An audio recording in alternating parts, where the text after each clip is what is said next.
Bonjour à tous et à toutes, c'est Stéphane, praticien Reiki, une nouvelle petite vidéo aujourd'hui sur les peurs nocturnes. Les peurs nocturnes qui sont généralement associées aux enfants à un certain âge, à partir de 4-6 ans jusqu'à 10-12 ans, ça dépend des enfants. Voilà, donc je suis venu avec mon ami Bob et ma chaussette de téléphone, je vous expliquerai pourquoi. Alors voilà, aujourd'hui je vais vous parler donc des peurs nocturnes. Il arrive souvent que les enfants, durant la nuit, soient un petit peu inquiets sur le coucher, sur le réveil dans la nuit, disent voir des entités, entendre des bruits, des choses comme ça, ou alors avoir du mal aussi à aller se coucher.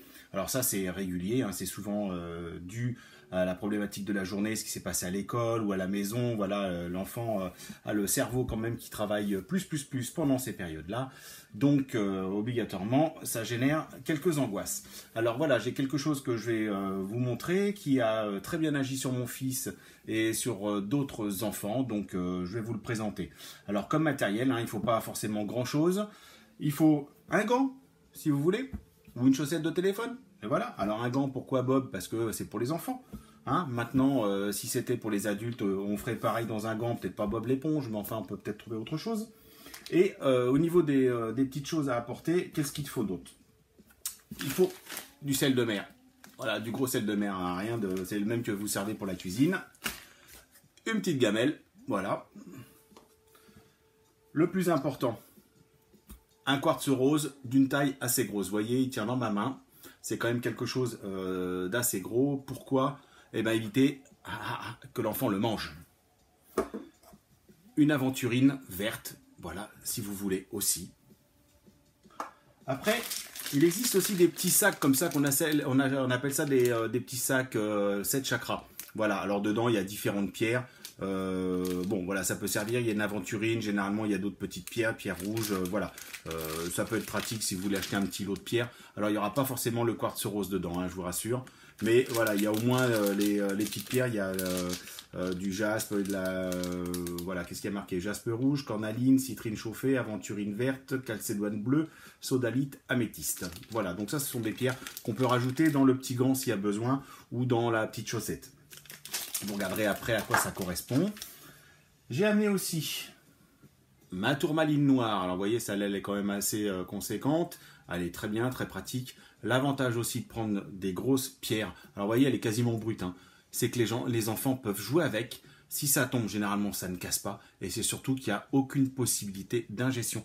L'enfant, voilà, à un certain âge, il peut ne pas faire attention et l'avaler. Et je vais montrer juste quelque chose. Même si, avec l'âge, on sait que l'enfant ne va pas avaler la pierre, on va leur demander de jouer avec cette pierre. Alors, l'aventurine ou surtout le quartz, on va leur demander de jouer avec. Je vais vous expliquer un petit peu tout à l'heure le protocole. Mais il suffit qu'il soit allongé sur son lit, il tripote la pierre, tout va bien, oh là là, elle est belle, puis un coup, hop, sans faire gaffe, la pierre échappe des mains, tombe dans la bouche. Ben voilà, une pierre comme ça, il ne l'avale pas. Une pierre plus petite, même sans le faire exprès, on se dit c'est un grand, il ne mettra pas à la bouche, ben des fois c'est juste l'accident. Donc même cette pierre-là, déjà l'aventurine, elle est limite. Bon, mon fils maintenant il est grand, mais voilà, celle-là je lui donnais pas forcément pour la même chose, je lui mettais à part, je lui demandais pas qu'il la trifouille. Voilà. Alors, je vous parlais de la tourmaline noire. Après, j'ai une autre petite pierre sympa qui est de la lave. Voilà. Alors ça a quasiment les mêmes fonctions que la tourmaline. C'est ni plus ni moins pour faire un ancrage. Voilà. C'est-à-dire que les enfants partent souvent dans des rêves, dans des choses comme ça, et ils partent des fois très très loin dans leurs rêves, dans leur façon de rêver. La nuit, dans leurs pensées et tout, et ça permet de les recoller un petit peu à la réalité et au sol. Voilà, c'est pour éviter que les enfants partent des fois trop loin. Je dirais pas tous, mais il y en a quelques-uns qui ont tendance à faire déjà des... comment ça s'appelle? Des sorties de corps. Voilà. Alors n'ayez pas peur, hein, c'est pas méchant. Mais voilà, c'est des fois mieux d'avoir ces deux petites pierres. Ça sert aussi pour les adultes. Hein. Alors, comment je travaille avec ça?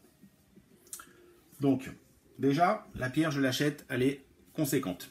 Hein. Vous en avez une ou deux, vous pouvez en acheter une ou deux. Je la mets dans mon petit flacon, je mets quelques grains de gros sel, je les mets dedans, je mets de l'eau jusqu'en haut et je laisse tremper toute la nuit. D'accord? Une fois que c'est trempé, je vide l'eau comme ça, sans toucher la pierre, sans toucher l'eau, et je fais couler mon filet d'eau dedans. Voilà, une fois que je me suis aperçu que c'était bien rincé tout, je peux enfin prendre la pierre à la main et continuez à la rincer. D'accord? Une fois qu'elle est rincée, vous pouvez la mettre, à la limite, moi j'ai ce qu'il faut, sur un amas de quartz de rose. De quartz blanc, de quartz de rose. Je mélange tout. Donc voilà, vous avez cette pierre, ou alors vous la laissez en fin de journée à un soleil couchant ou la nuit. Il ne faut pas que ce soit un soleil trop violent, sinon ça va l'abîmer. Une fois que cette pierre, on va dire qu'elle est prête. Vous avez aussi, comme je vous avais fait voir, voilà, la fleur de vie. Hein, vous pouvez la mettre aussi dessus, ou sur un amas cristallin, si vous avez un amas cristallin, ou aussi, comme j'ai moi, dans mes pierres là-haut, d'autres pierres énergisantes. Voilà, donc une fois que cette pierre-là elle a été mise dans l'eau, vous la donnez à votre enfant. Vous ne la touchez plus après. Une fois qu'elle est chargée au soleil couchant ou à la lune, vous n'y touchez plus. Vous lui laissez et vous lui dites, voilà, cette pierre, elle va t'accompagner toutes les nuits pour éviter tes mauvais rêves, tes cauchemars, tes problèmes d'endormissement. Pourquoi? Parce que vous lui dites, cette pierre qui capte beaucoup les énergies, hein, c'est quand même un quartz rose, c'est le quartz du cœur. Donc tout ce qui est mauvais va venir rentrer dans cette pierre. Donc il faut le dire à votre enfant. Et votre enfant, ce qu'il doit faire, voilà, c'est jouer avec cette pierre le soir au coucher. Bah voilà, il la tripote, il la passe dans une main, il la passe dans l'autre, et il lui parle. Hein, ça paraît bête, mais c'est très actif. Il lui parle, il lui dit tous ses mauvais rêves qu'il a déjà passés dans les autres nuits, ce qui l'a dérangé dans la journée, pourquoi il risque de ne pas bien dormir. D'accord? Donc il la tripote, il joue un quart d'heure avec, vous lui laissez faire. Voilà. Une fois que la pierre elle est bien chargée de toutes ses émotions, il la met sous son oreiller, dans la tête. Hein, si c'est possible dans la tête, sinon sous l'oreiller. Et vous lui dites, voilà, cette pierre, tu lui as dit ce que tu avais à lui dire, mais elle va continuer toute la nuit à aspirer toutes les mauvaises choses de ta journée et tout ce qui t'empêchera de dormir ou de te faire cauchemarder. Hein, donc ça c'est important de lui dire. Et lui dire que cette pierre, elle est à lui, c'est la sienne. Donc une fois que vous l'avez achetée, c'est pour votre gamin. Hein, ne la récupérez pas en disant j'en ai besoin. Elle est à lui, c'est pas pour ce que ça coûte, mais vous verrez les avantages que ça a. C'est pas pour l'argent que vous allez mettre que vous allez pouvoir dire ah attention là finalement j'ai dépensé un billet de 10 mais finalement je suis pas embêté toutes les nuits parce que mon gamin se réveille à 2 h du matin et il hurle parce qu'il a vu un fantôme ou il a peur. Hein, voilà, donc c'est très très important, c'est sa pierre, vous lui laissez. Donc il joue avec, il la met sous la tête d'oreiller, il la récupère le matin. Vous n'y touchez plus à cette pierre. C'est lui qui se lève, qui prend sa pierre et qui va aller la nettoyer. C'est lui qui va la rincer sous un filet d'eau pendant 2-3 minutes en disant voilà tous mes mauvais cauchemars, tout ce qui s'est passé toute cette nuit, qui n'était pas bon, tout ce que je n'ai pas aimé de la nuit dernière, de la journée d'avant, voilà, disparaît avec le filet d'eau. C'est très important. La pierre, après, il la reprend, il la met à sécher tranquillement. À la limite, il peut la mettre dehors s'il ne fait pas trop chaud. Sinon, il la remet sous sa tête d'oreiller. Et le soir, quand il rentre de l'école, il va la remettre un petit peu dehors pour qu'elle reprenne un petit peu la lumière. Voilà. Et la pierre, vous lui dites, voilà, maintenant elle est chargée.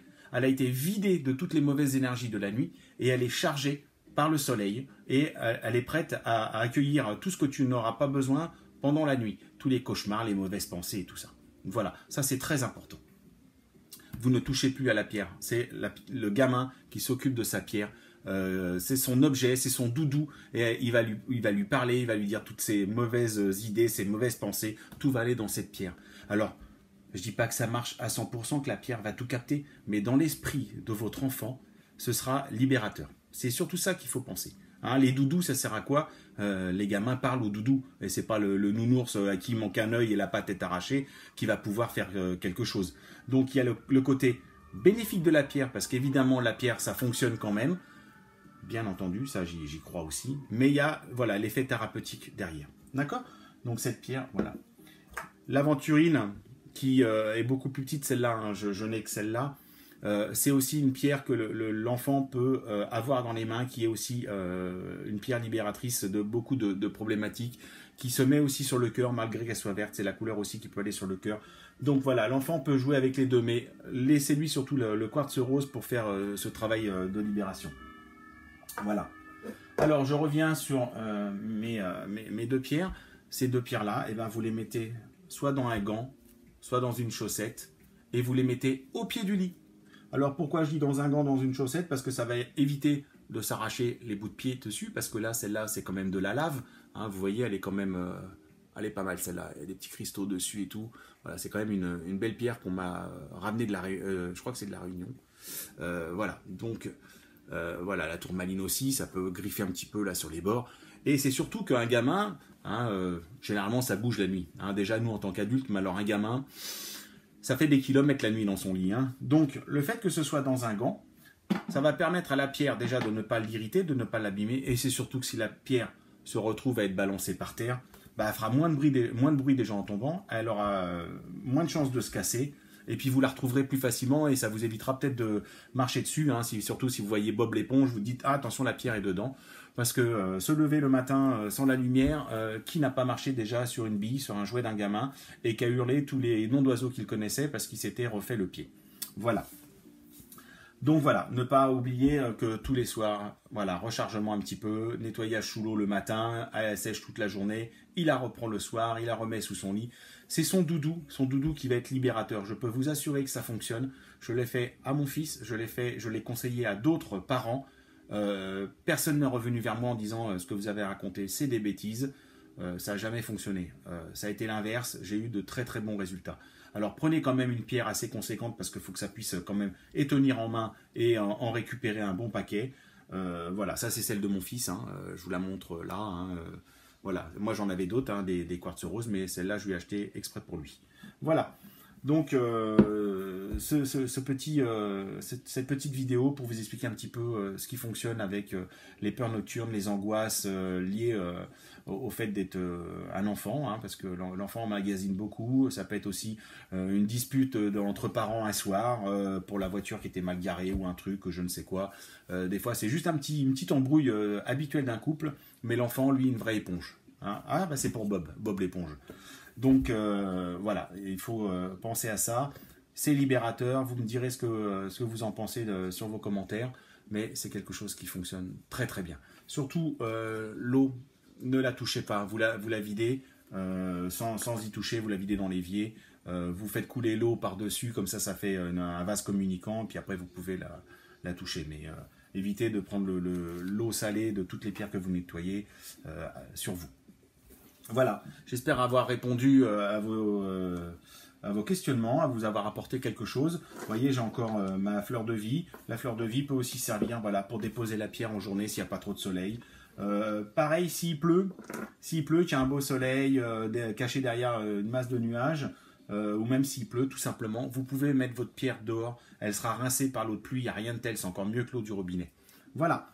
J'espère avoir pu vous donner un petit conseil qui fonctionne, je peux vous l'assurer. Je l'ai fait pour mon fils, je l'ai conseillé et vraiment ça fonctionne.